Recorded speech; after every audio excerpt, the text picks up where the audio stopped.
Well, folks, I got another equipment review for you today. Today, I'm going to be talking about the CountyLine 3-point post hole digger. Now, let me tell you what, folks, if you are looking to do a lot of fencing for goats and chickens and gardens and things like that, I definitely recommend that you at least go rent a post hole digger, because these things will save a lot of back aches and pains. Let me tell you what, I've dug enough holes by hand to let you know that this thing has now spoiled me. And so what I want to do to kick this review off is just go over the specs, and then I'll give you my personal review on this post hole digger.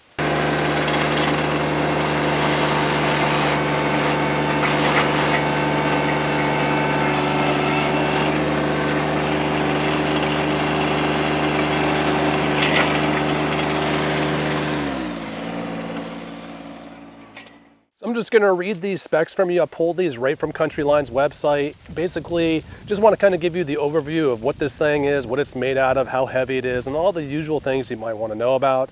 So right off the bat, this obviously runs off of a PTO driveline, so you're going to have a tractor that has a Class 1 or Class 2 3-point hitch with obviously the rear PTO driveline. Hooks up real easily, so there's no problems there. You're going to need an 18 horsepower minimum engine in your tractor in order to operate this. I'm using this on a Yamnar 324, and I don't have any problems whatsoever running this 3-point post hole digger.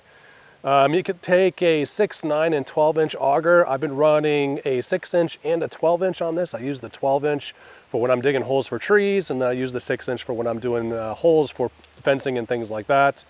It's got a 4-hole adjustment on the boom. So the boom is this big part here. This is the part that goes up and down and actually takes most of the brunt when you're digging holes. And then of course your auger that you can get for this, they can drill down to a depth of 48 inches, which is pretty deep. I'm finding myself drilling down to about 24 inches, and that seems to be pretty good for your typical goat fencing and things like that. But again, it can go down 48 inches, and I've had it down that deep before, so it gets a little iffy when you start getting that deep, and as long as you go slow, it works pretty good. And then the shaft on the augers themselves are 2 inches, so you probably could find some aftermarket augers to put on this and not have any problems. So there's one thing I want to make a quick note of, is that I've seen some negative reviews on this where people have used this like, it lasted 1 hour, I dug 5 holes and the thing burned out. I think I'm a little suspect of some of those reviews, because if you don't read the instructions, which I did not do, right, because I'm a man and us men don't read instructions, well, you'll find out later on that you're supposed to fill this up with gearbox oil, and it does not come with gear oil by default. So I have a feeling that some of these people left the gear oil out. What I do, however, is inspect all the equipment that I purchased. So I went over this thing kind of head to toe. I saw the sticker that says fill with 80W90 lubricant, right? And so if you miss that and you don't put anything in here, any kind of lubricant, you're gonna burn this out pretty quickly. So I have a little bit of a suspect there on some of those negative reviews that it only lasted an hour. I'm a little bit suspect that they probably didn't put fluid in the gearbox like you're supposed to.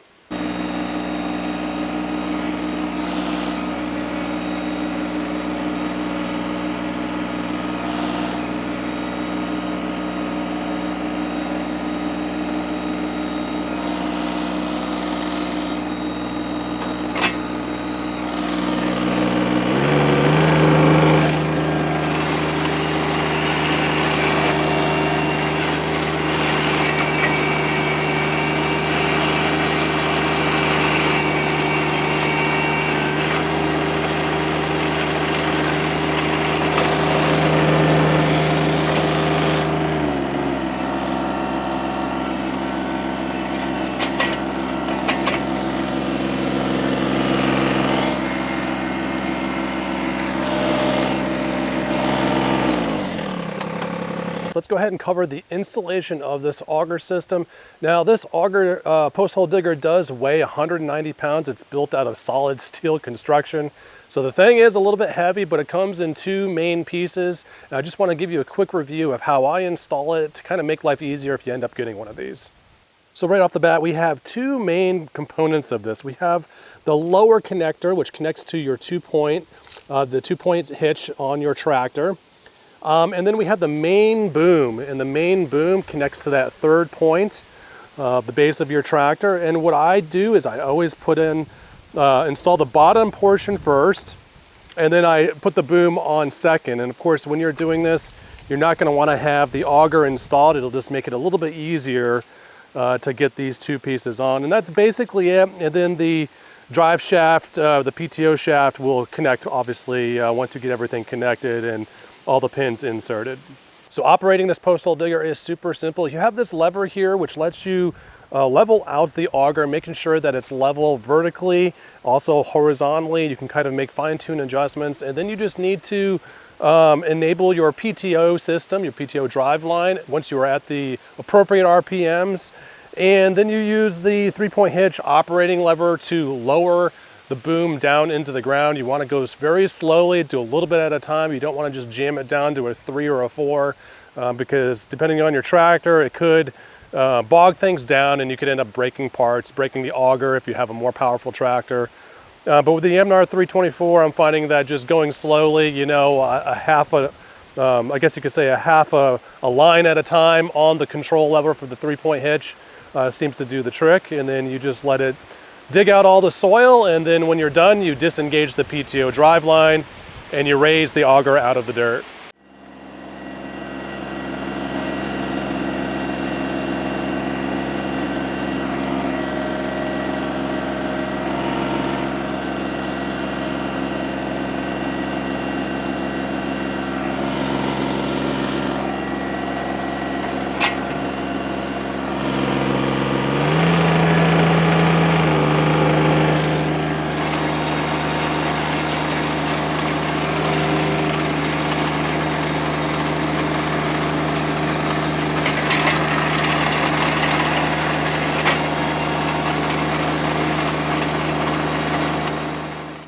So guys, I've been using this thing for a little over a year now, and I have not had any major problems with this post hole digger. And if you're gonna be doing a lot of post holes, you really gotta put a value on your labor and your time.